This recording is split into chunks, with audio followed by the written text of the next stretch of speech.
Good day and welcome to yet another episode of Territories Talk. My name is Chris Famous of Bermuda, and I am one of the hosts of Territories Talk. My other co-hosts are Shana Smith Archer of the beautiful Virgin Islands and Speaker Shirley Osborne of Montserrat. Territories Talk was founded in 2018 to give voice to the persons from the smaller islands, particularly the British overseas territories of Anguilla, Bermuda, Cayman Islands, Montserrat, Turks and Caicos, and the British Virgin Islands. We have evolved to an online show now, and we are broadcasted through our media partners, Cayman Marwood in the Cayman Islands, Channel 82 in Bermuda, CBN Radio and Television in the Virgin Islands, and Radio Turks and Caicos in Turks and Caicos Island. So today's show is not only about community leadership, but about the next generation of leadership. And today I have the pleasure of the guest of today will be Mr. Aaron Crichlow of Bermuda. Aaron is someone I've literally known all his life. I went to school with his dad. Matter of fact, his grandmother was one of my teachers in primary school, primary one teacher. So I can safely say I've watched him from since he was knee high to a grasshopper, and he has turned into one of Bermuda's foremost community leaders. So without further ado, I now bring on Mr. Aaron Crichlow. Hello, Mr. Crichlow. Good afternoon. How are you, Mr. Famous? I'm blessing yourself. I'm doing good. I'm doing good. So tell us who is Aaron Crichlow. Not we'll get into what is Bermuda law, but we want to know who is Aaron Crichlow first. All right. Aaron Crichlow is a 30-year-old Bermudian. I initially, I guess, wasn't sure exactly what I wanted to do graduating university or high school. I've always been passionate about various different, I guess, things. Wanted to be an oceanographer, wanted to be a marine scientist, wanted to be an engineer. But basically, when I went to university, I found myself exploring all different subjects from philosophy to sociology to economics to history. And I really found my world opened up. I went to Dalhousie University first after graduating from Work Academy in Bermuda. And it really exposed me to just other ways of thinking, other ways of being, and really exposing me to the problems that exist in society. And so for my own personal life, so all my grandparents are teachers, as you all know, Mr. Famous. Yeah, so let's Um, let's let's let's put a little quick pause.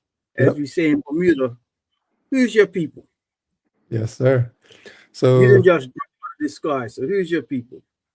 yeah, my mother is April Simmons. Her father was Erskine Simmons. He led was part of the progressive group in Bermuda, which um, led the boycott that ended segregation on Ireland. So listening to those stories growing up was very much present in my life, knowing that my own grandfather played a role in the fight for rights and ending of segregation. It was also on my father's side. They were both teachers or community persons. Everyone who I know would know who Mr. Critchlow is, Cleveland Critchlow is. So I got a lot of respect just from his, him being who he was. He's still alive, still doing good. But that's really And your who I am. And my your father's, paternal yeah, your my paternal father, grandmother? yeah, my paternal is my surname's Rosemary Critchlow. So she was very much embedded in the primary, young age, kindergarten, yeah, education system. And so, yeah, very many people will know Mrs. Critchlow from teaching them from P1 all the mainly, yeah. So that's my people, as well as my father. He's also a teacher. Anthony Critchlow has been at Elliott since I went to Elliott Primary. Um, and he is probably one of the most, selfless persons that I really know, as well as my mother, who's April Simmons, who is one of the, most kind persons that I know. And so growing up, we would have so many like conversations with this family both on both sides around social issues and Bermuda. And I know when I was growing up, I always just wanted to, participate in those conversations to just add my own 2 cents.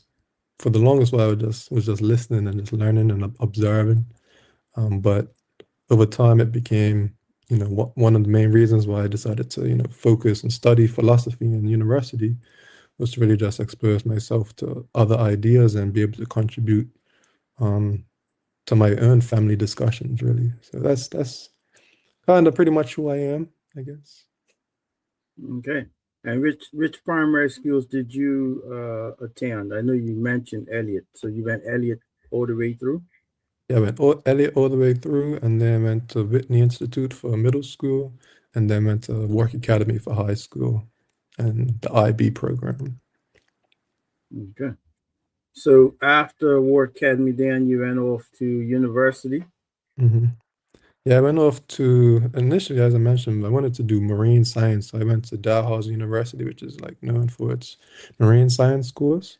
But I found Mhm. myself struggling in the math and the calculus, and it became.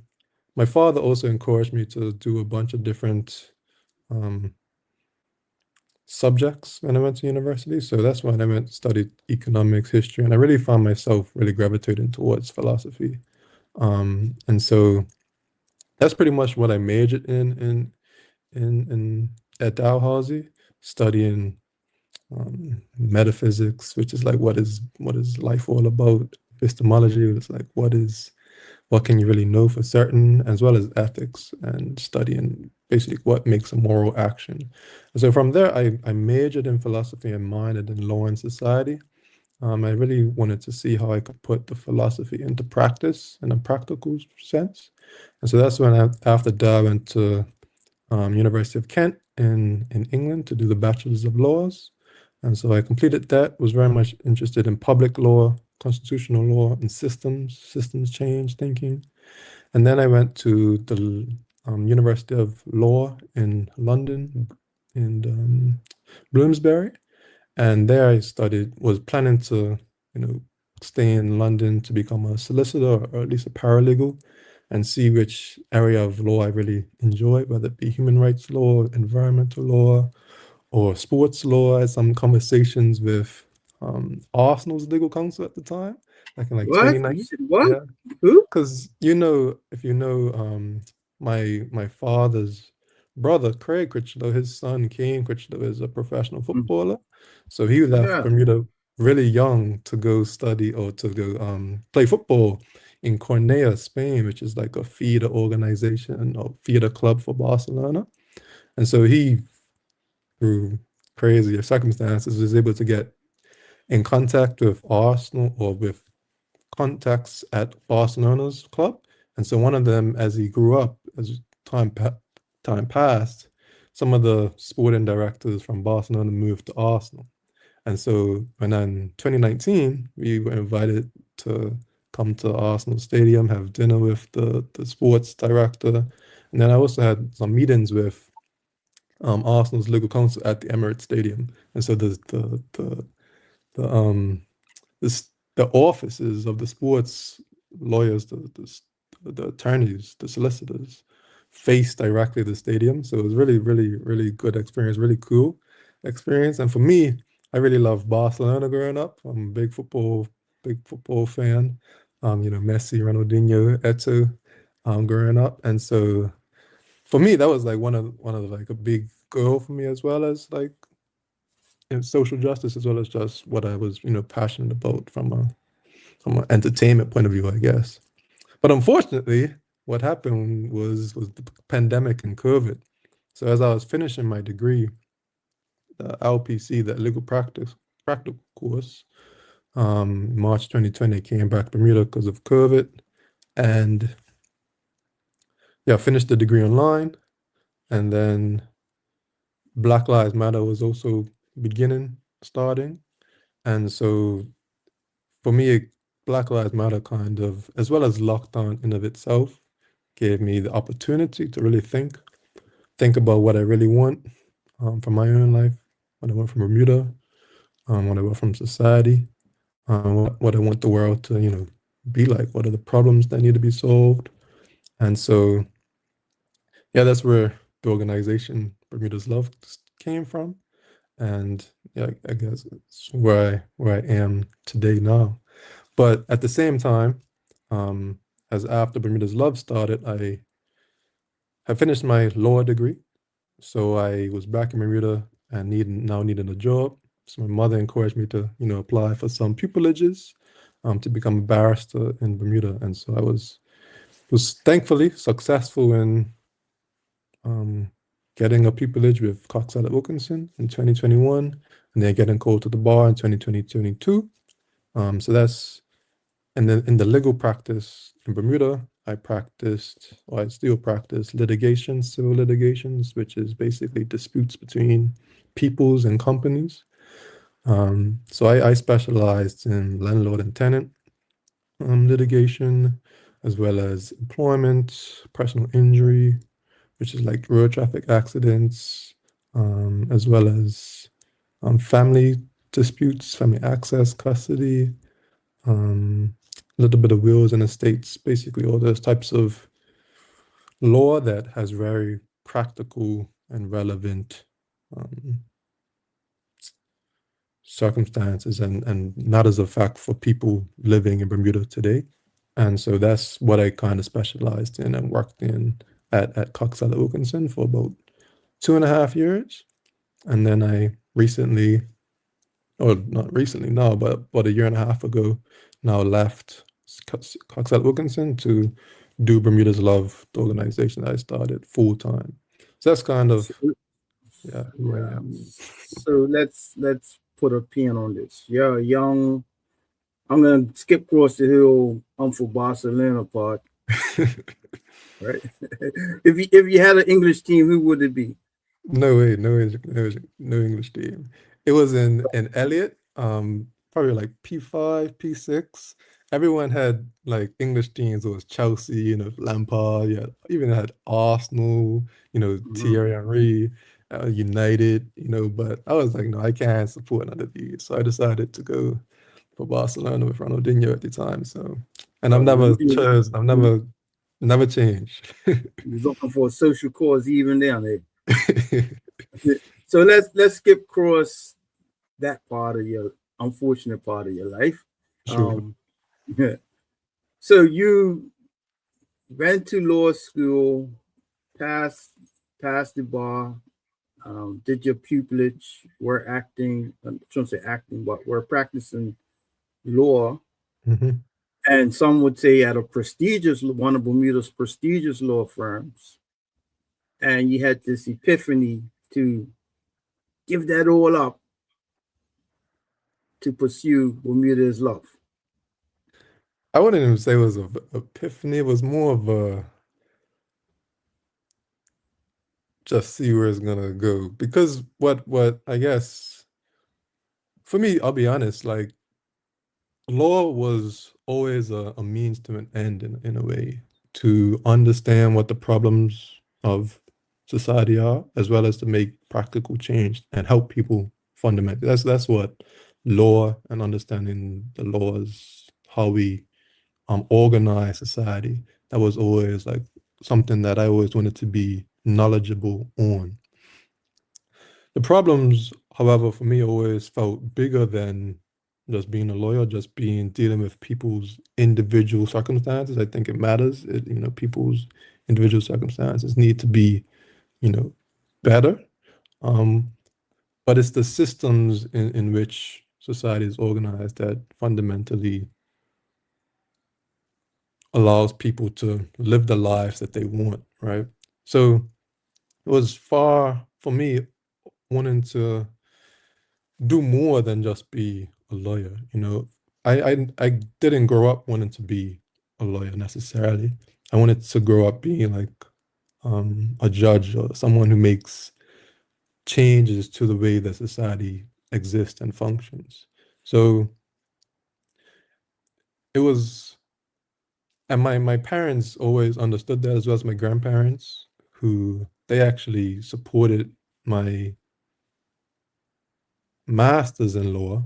They had paid half of the cost of it so that I could go to law school. And so they said that, as long as you get the degree, then get called to the bar, you can make any type of decisions you want thereafter. Because law gives you the foundation, which lots of people, as well as academics, advisors in school would told me, is law is very much a transferable skill, that you can apply to various different subjects. So it was far more about how law can help society as opposed to just being a lawyer and making a lot of money. Because one of the things my grandpa Critchlow said to me was, as a teacher, as they all teachers, he said, you have to do something meaningful with your life, that helps people. He said, look at me, look at all your other grandparents, look at your father. These are people who are actively making sacrifices and educating the population, the children, making society better. So you have to also think about how we can make society better. And so for some reason or another, that I guess stuck with me. Um, and so it was more about what were the problems of society, and how can law be a tool to correct those problems. And so I had no desire to make a lot of money or spend a lot of money. It was more about how to help people. That's always been, I guess, in the back of my mind whenever I've been thinking about my life. Okay, thanks for sharing that because you know I use that. I wasn't saying it in a negative, but using that we have a society now that a lot of young Bermudians are becoming professionals, whether it be law, actuarial, IB, blah blah blah, whatever it is, right? And you find that with more Bermudians, in particular young Black Bermudians, becoming professionals, less and less or civic organizations don't have the same appeal or the same pull factor that they used to have for young professionals back in your grandparents' days, right? A lot of Yeah. young people would have came back from, particularly went to school in England and came back with teaching degree, and they'll join the Rotary, they'll join the Kiwanis, they'll join PTAs, a lot of Sunday school teachers, lodges, whatever. And that was saying though that volunteerism is there in the sense to say the amount of young people joining actively looking to volunteer for stuff is plummeted, right? And the Yeah. older folks who always volunteered their time have either gone on to glory or are not physically able to physically or in some cases mentally able to partake in these organizations. So I use that. I wanted to highlight that to show that you made a decision that was common up to about 50 years ago, but is not so common now. And I just wanted to applaud you for that. Not necessarily giving up your career, your career's on pause in order to, I don't want to say it's on pause, but you're devoting much more of your time to helping others than, as you say, making tons of money. The money will always be there as a lawyer. You're always going to find, you're never going to run out of people that are, not in agreement with each other. Let me put it that way. Yep. Yep. So, Absolutely. yeah. All right. So let's talk a little bit about Bermuda's Love. How did you come up with that name anyway? Yeah, it's a good question. Bermuda's love comes from, well, I actually was listening to some Trinidadian dancehall back in like 2020, and there was an artist named K Lion who had this saying, Belmont is love, Maraval is love. So they had this slogan, MILBIL. And so for me, I just copied it. I just said Bermuda is love. I like the Oh, so yeah, well, yeah, a lawyer admitting to copyright infringement. Yep, absolutely, yep. Yeah. And so it was because yeah, the name was inherent in what we believe is the ultimate, ideal or duty of humanity is to love others. Um, it comes from the belief that the root cause of many of the problems in society is, scarcity, fear, fear of the other, fear of not having enough.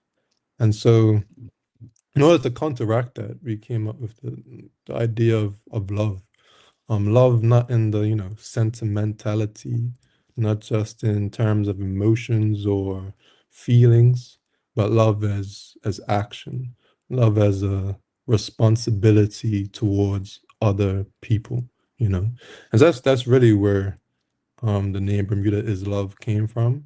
And it really speaks to the idea that the goal of the organization really is to try to create a Bermuda where people not just, recognize and act on the duty to love each other, not just from an individual point of view, but also from a systemic point of view, where we understand that the purpose of various systems, whether it be economic systems, political, cultural, um, social, these systems need to be guarded and grounded in love, in the care and compassion of other people, of humans, that we have to recognize that we are all, one family, one person, one body, and that because of that, I guess, our who we are, our goals, our successes, our losses are all collectively one and earned together, you know.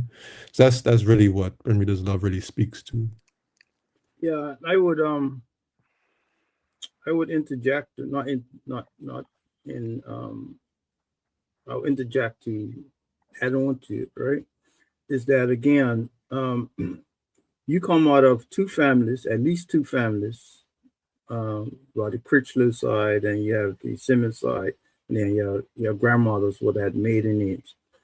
You Mhm. come out of four families, right? That I know of two, for example, that exemplify exactly what you said, right? Your grandmother, Mrs. Rosemary Crichlow, I hope she's watching. Hi, Miss Crichlow.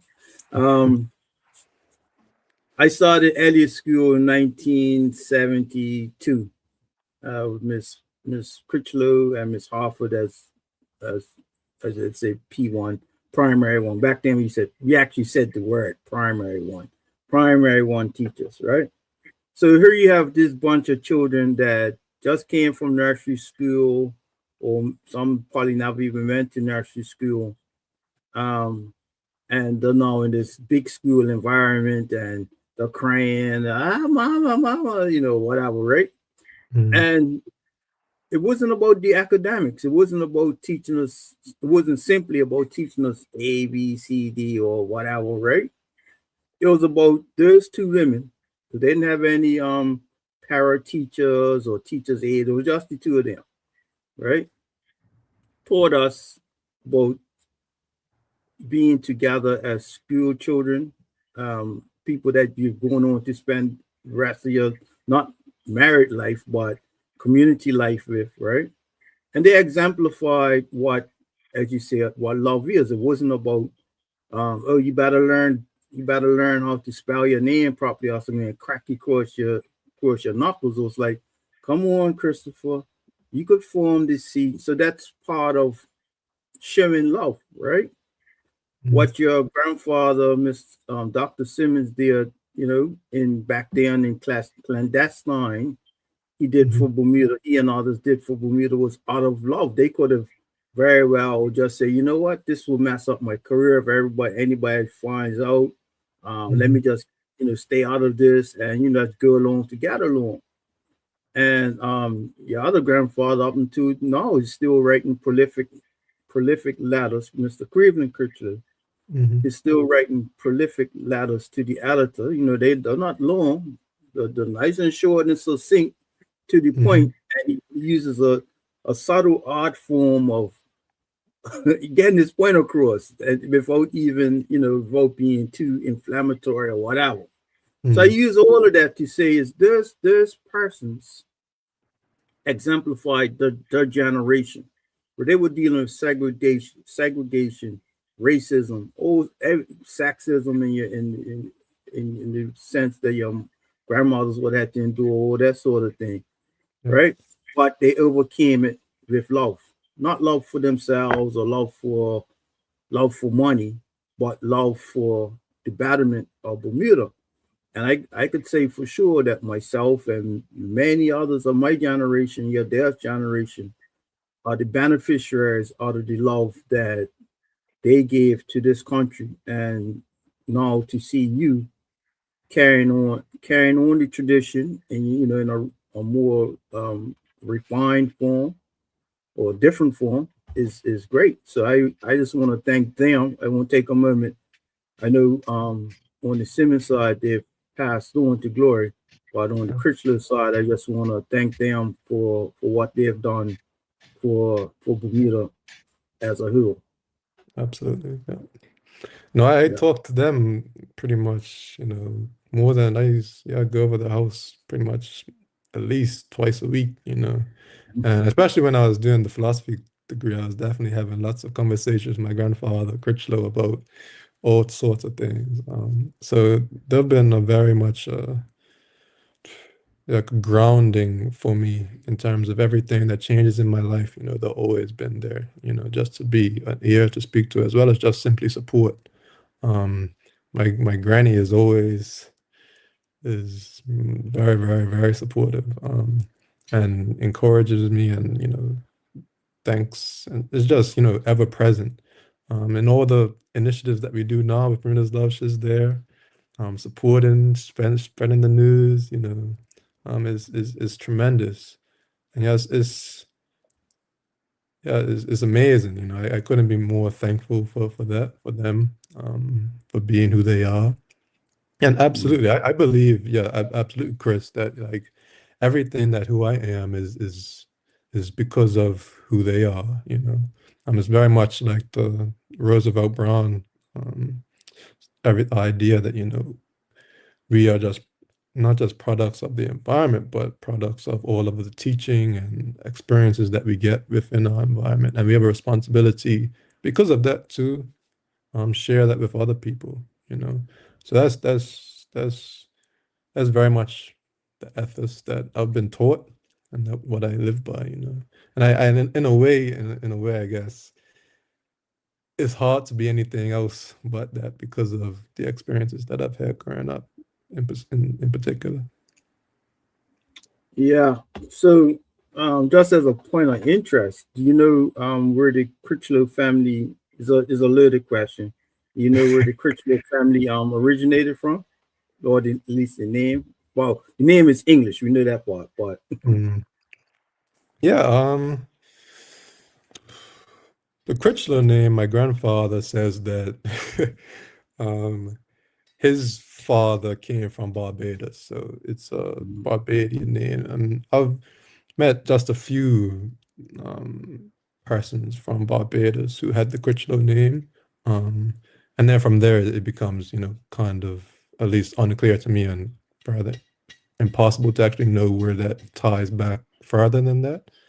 Um, well, yeah, we know where it ties back to. yeah, exactly. Yeah, yeah, No, I say that in a sense because this show is Territories Talk, which is basically sharing is a show that talks about Bermuda, and not just Bermuda, but Bermuda's connections with the rest of the wider Caribbean, right? And a yeah. lot of many persons of all complexions, their family actually originated in Bermuda, but somehow in all the history that we get taught, that part gets left out. So I just want to use that as a tie-in to say that because this show is being going to be aired in the other Caribbean islands, I wanted to show the relevancy of your name in with with other Caribbean islands, right? Now I know my father's parents. They've been in Bermuda for quite some time, and we can trace their history back to about late 1700s.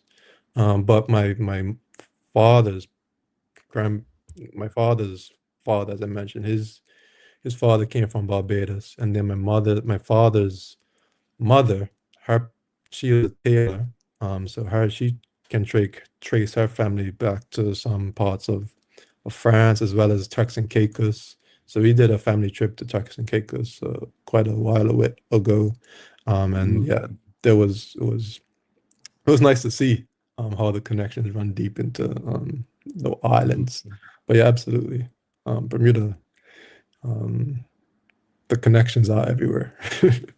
Yeah, so I want to thank Mr. Andrew Otterbridge. Um, Mhm. he and I have a lot of colorful debates, but he's my mate. Is all I'll say. So tell us about the structure of Bermuda is Love, and then we get into some of the stuff that Bermuda Love is doing or has done and is doing. So Yeah, tell us, absolutely. as from not necessarily from a legal standpoint, but I know you're not doing this alone. Yeah, absolutely. So Bermuda's Love was started by myself as well as a few other, well, particularly my friends from work academy as well as some friends that I went Whitney with, Elliot with, who I play football with. And so their names were, Courtney Clay, DeAndre Trotz, Aaron Ward, Shari Weldon, Eli Smith. Those were like the main persons who were part of the group. So initially I had the idea and then I talked to my friends from work. And once lockdown ended in 2020, I just went to all different types of parties, social gatherings, and was just talking about what the vision I guess I had was an organization that at the time I just wanted to provide opportunity for people to come together and build community, as well as specifically building community for the purpose of addressing social economic inequality. As many people will understand and, uh, you know, yeah, will know that Bermuda has lots of economic inequality, social inequality, lots of injustice, historical, as well as in the present. And so for us, it was about how can we bring people together to make change. And so initially we started with trash cleanups because one of my friends who I went Elliott primary with and Whitney, who was a year above me named Jawande Smith, and he was an environmental, he had an environmental organization called Get It Green Bermuda. It was all about, he did lots of YouTube videos, clips, just raising awareness about the environmental issues in Bermuda. And he had invited me and one of my friends to a trash cleanup back in 2019. And so for me, it was like this could be a really good way to build community in Bermuda in particular, where trash cleanups are easy to organize. You can see the um, the success once you've picked up all the various trash bags. And so after each event, after each trash cleanup, I would post it on my story on my Instagram or WhatsApp, just hit people up and say, can you come to this trash cleanup? And thankfully, lots of people, at the beginning were really, yeah, they got behind it. They said, yeah, we love the idea. We would love to be part of it. And so really, Bermuda's Love just grew from that, to whereas we started after doing trash cleanups, we were doing clothing drives, receiving clothing from the community, and then providing them through free clothing giveaways to the community, to anyone who really came to the event.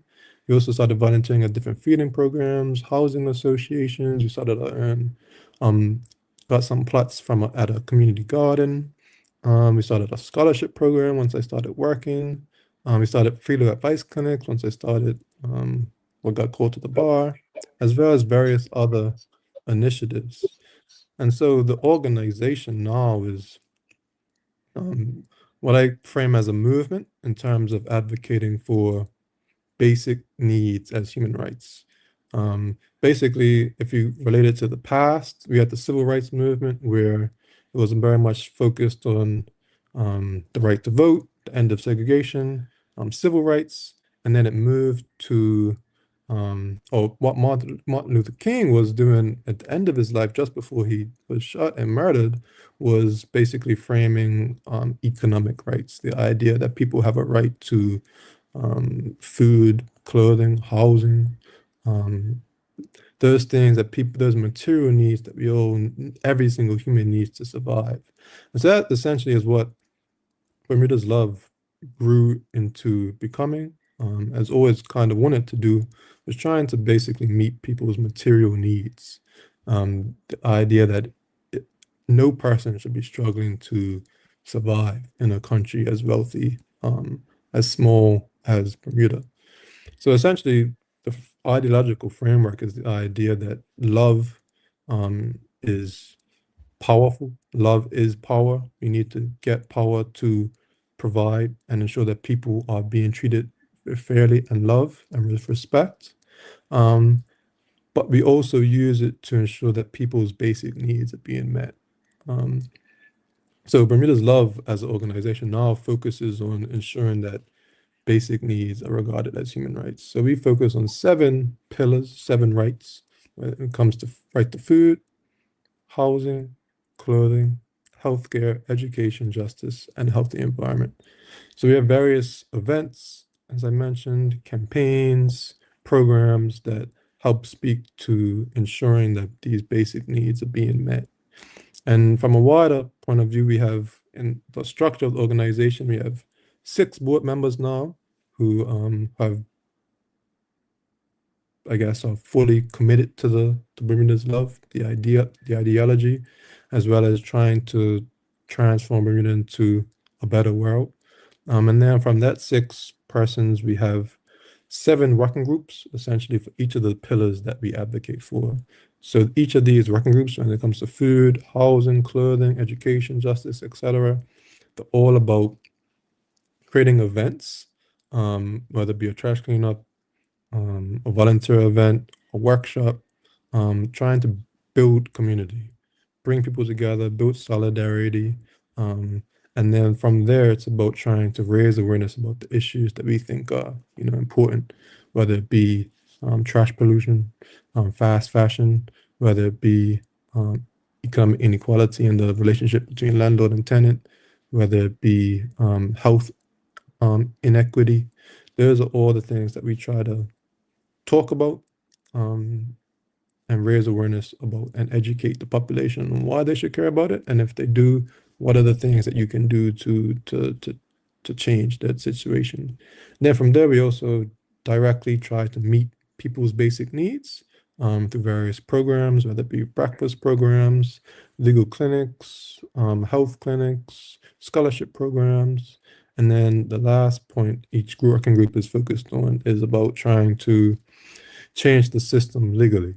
So drafting laws, regulations, policies that directly try to change it from the current state where people are constantly having to fight for, or having to choose between whether they want to pay grocery bills or pay for rent or pay for medical costs. I'm trying to change it from a systemic point of view so that persons don't have to make those choices. So that persons always have the opportunity to have their basic needs met, and so that they can thrive and not just survive, but thrive and flourish and live the world that they want to do, be the person that they want to be, do the things that they want to do. Fundamentally, really, is how Bermuda's Love kind of operates as a organization right now. Yeah. All right. So I thank you for those efforts. What would you say, just being objective, right? Mhm. What would you say to those who say some, the trash cleanups are good, the school feeding is good, um, the free legal clinics are great because I know what lawyers are charging right now per hour, but I know it's probably close to might be close to $1,000 an hour. But be that as it may, people would give a lot of accolades for this.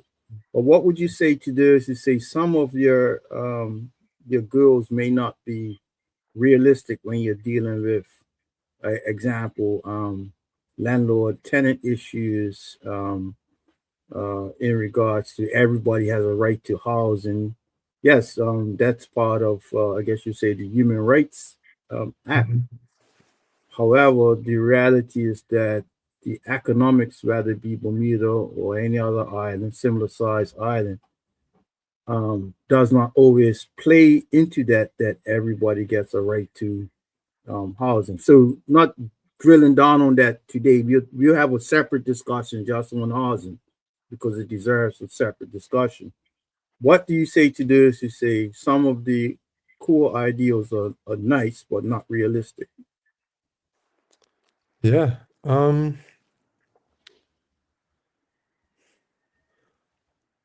Firstly, I guess it's about grounding what really is the purpose of life. And for me, it's it's not simply that life should be structured around persons who have housing and then persons who don't have housing. That for me is that shouldn't be the case. If we can agree on that, then it becomes how can we work or create a society that actually has housing regarded as a human right. And so I like to always compare it to other things that we have now. So for example, um, lots of people, Bermuda has, free education written in its laws. We have, the laws say every child or every person between 5 and 18 has access to free education. We provide that as a public service, as a public good, education as a right. We understand as a society how much that benefits, us collectively, persons being able to go to school, read, write, learn things, learn about themselves, the past, the history, who they are, able to use that knowledge to transform society and make it better. That essentially is the essence and the purpose of education. We recognize that if education wasn't recognized as a right or wasn't free, then what would happen is we have persons able to get education, only persons able to afford it being able to get education. And we'll see how inequality would fester, would become even more enormous than it is already today. So for me, the goal is, you have to understand that if we were to provide housing, for example, well, Bermuda's Love says housing as well as food, healthcare, clothing, justice. These all should be provided, as public goods, as services to the community, to people, to humans. And so because of that, we need these services because one, people need them to survive. And we believe that there's a human right to survive. And we also provide these services such as housing, education, because it helps to allow society to actually function and flourish. And right now, what the problem when it comes to housing in particular is lots of people are having to spend more than half their, wage on even more nowadays in Bermuda, on their housing. And so this creates a reality, a lived experience of constant survival, of always being in that survival mindset, survival state, where the only things people can really think about is surviving, is getting enough money to eat, to live, to have a place to sleep. Um, and this, for me, just breeds further inequality when we recognize that currently the housing framework, the way we see housing in Bermuda, is very much seen as an economic investment too, as a way to make money. It's a commodity. It's an asset that we commoditize to sell as an asset to make more money. So the landlord has the ability to hoard housing, to keep ownership, exclude it from other people, and then if they bring in other person, they can exploit them for wage labor essentially. So me having to have a place to live, have a place to rent, we have to sell our own labor in order to get that. And so we're commodifying ourselves in order to get an asset. So if we change the framework where housing is no longer seen as an investment tool, as an economic investment, as a right, as something that we all deserve to have, as we recognize it as something that is as fundamental to society as public roads, as public transportation, as public education, then it changes the framework of what housing should be and how it should be delivered. And so that means that we, as the state, essentially has more impetus to get funding so that it can provide housing to the population. And as we know in Bermuda, there's not a problem of lack of money per se, in the sense that, IB has median salaries of, $144,000, while you compare it to, what's it called?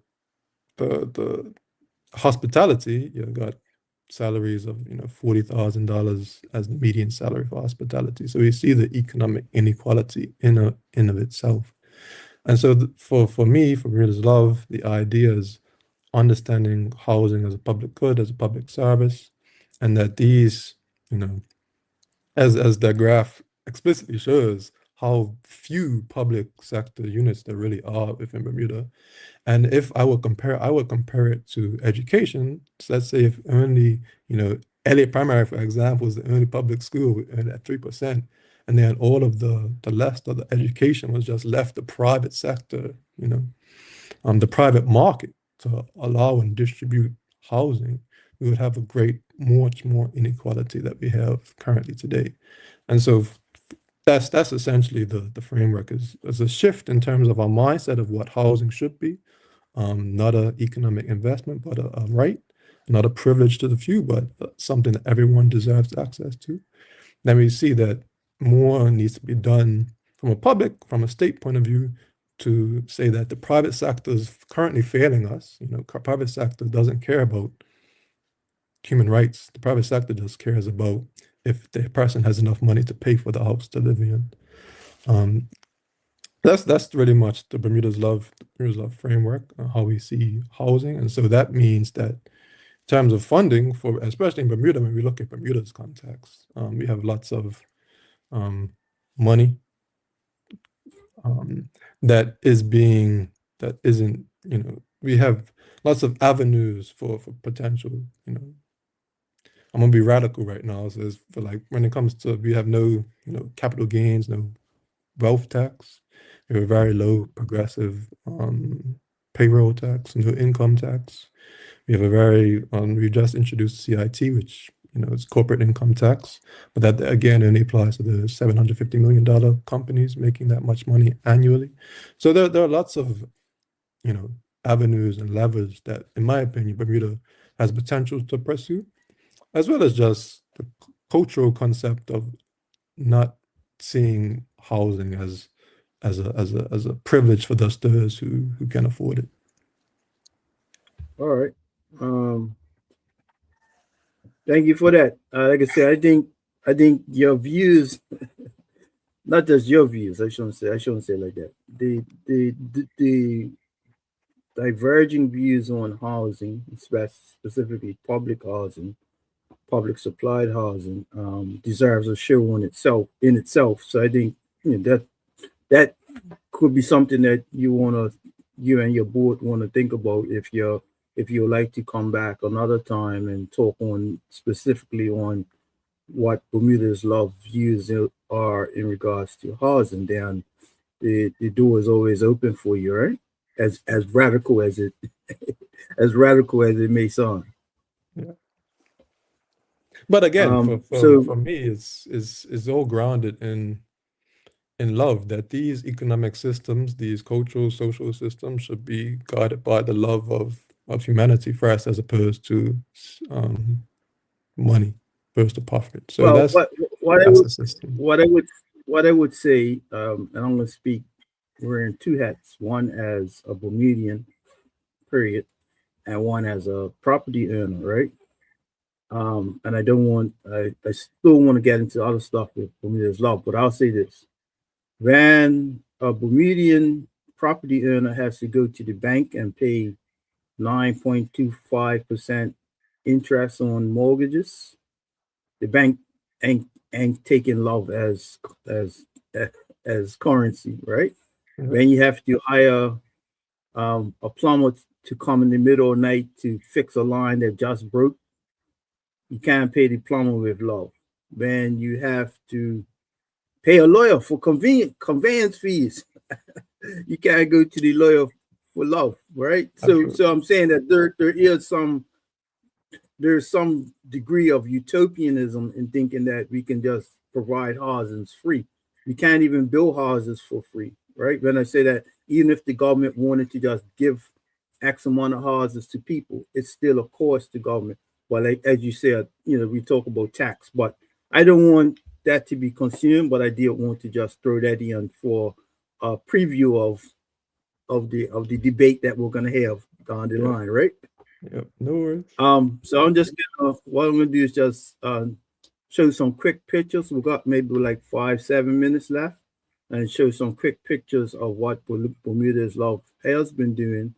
So it's not just old talk. People, you actually have you all do a lot of work, and you do a lot to PR in sense of showing people what you all are doing, right? Okay. So so take this. So tell us about this one. Yeah, sure. So this is at our community garden, or yeah, the community garden that we operate out of. So the community garden here is at T and Tatum. It was set up, organized by Nikki Bascom, the Bermudian boxer. And so out of from 2020, lots of people were very much during the pandemic were very much minded of food insecurity. So for Bermuda's Love, it's all about building community, as I mentioned, bringing people together to have collective ownership, collective understanding of our own food resources. Bermuda imports more than 90% of all our food, probably has less than 10% of all its food actually being from Bermudian farmers. So it's about how we can take ownership of our collective food resources. And so we operate out of the community garden here about once a month, inviting the public to grow food with us. So the picture you see some tomatoes growing, some mustard greens. We've had harvested some carrots, and we provide those that produce to whoever comes and joins us at the community garden event. So and here's our board. We have from left to right, Kevon Miners, Christian Chingray, myself, Courtney Clay, Taya Wolf, and Will Campbell. And here's a picture from our Free Legal Advice Clinic. So we, Bermuda's Love, provide free legal advice clinics once a month as well, open to the public, 15 minutes per session. All issues, whether it be litigation, corporate, personal injury, employment, wills, estates, any type of matter we provide advice on. So I reach out to various other lawyers on Ireland, as well as provide opportunities for other law students to come join us. So that's myself, Yazara Gilbert, who's a current law student, as well as Karim Curry, who's a lawyer, a corporate attorney at one of the Bermudian law firms. Bermuda's Love also has actually set up its own law firm called Bermuda's Love Legal Services, where we provide, advice and representation on as low cost fee as possible. And it's Not specifically free. for yeah, not free at the moment. I Because had to throw that one in. was that sorry? I had to throw that one in. Yes. Not free at the moment. At the way the organization is structured is so the charity is Bermuda's Love, which can provide things free of charge, and then we also have the law firm, Bermuda's Love Legal Services, that provides for profit, but all of it, goes back into the organization anyway. So we specialize in landlord and tenant matters as well as family court disputes. And then here's a picture from our breakfast program at Elliott Primary School. So we provide breakfast to all the children at Elliott, which is about 150 students, ages 5 to 12 now, providing all different types of meals, is try to make it as healthy as possible from cereals to pancakes to French toast to scrambled eggs, hash browns, smoothies. So providing to all the children, um, and it's about fundamentally viewing food as a human right, about the idea that every single student in Bermuda deserves to start breakfast or start the day with a healthy breakfast. And so we provide the food, and then we also sit down with the children and just talk to them about what love is, what kindness is, what Bermuda's Love is as an organization, and how they also have a responsibility to share that love with themselves and with their wider community, with the school, with the teachers, etc. We also have an Elliott Primary Garden Club where we teach the kids about gardening, growing their own food as well, um, which we hope to one day tie to the breakfast program, but currently it's a bit difficult at the moment. But it's still just about being present with the children, with the students, and just teaching them about how they can grow food themselves, how we can transform Bermuda into a truly food secure island as best as we can. Quick, see that building in the background? Mhm. Um, in between the gentleman and the two gentlemen there. I think that's your dad there. Yes. So that was actually your grandmother's classroom. Okay. Right, that was primary one block. But anyway, Yep. Yep. I think it still is. Yeah. yeah. Well, I meant to say way back then that was. Sorry, let me go back. Way back in the day, that was the primary. That was Mrs. Critchler's class. Okay. All right. Nice. Now, yeah, here's our blood drives. So we do monthly blood drives as well. I'm encouraging the public to join us in donating blood. Um, it's important, as you mentioned earlier, about how young people maybe aren't taken as much a greater responsibility as maybe they should. So as blood drives kind of represent, lots of older generations are, phasing out, are not able to donate. So the blood drive, the blood donor center is always in need of blood donations. One blood drive, one donation can save up to about three persons' lives.